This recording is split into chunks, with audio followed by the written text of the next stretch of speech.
All right, question number 7 from ACT.org's fifth set of math questions. So they tell you here that the two diagrams below show a circle of radius 1 inch. So I just redrew this guy over here. So this is radius, and the radius is equal to 1. And they tell you that with the shaded sections of angle x, for two different values of x. So they're just showing you what this would look like. Don't overthink this. This is just saying, okay, well, this is this shaded area for this angle, and this is that shaded area for this angle, and they're just two different values. So one of the following is the graph in standard xy coordinate plane of the area y of a shaded sector with angle x for all values of x between 0 and 360. Which is that graph?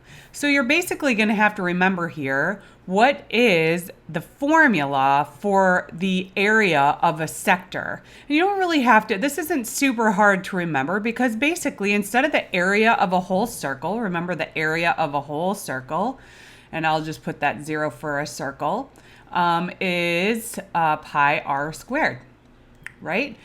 But here, you're doing it for this whole thing. So if I only have this small little pi here, which is called a sector of a circle, then it's going to be some fraction of that. And indeed it is. So the area of a sector is equal to whatever this angle here is, and it's in degrees.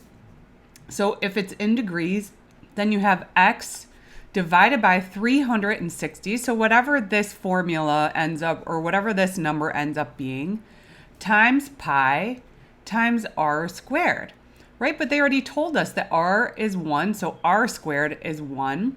And pi here is just 180 degrees, right?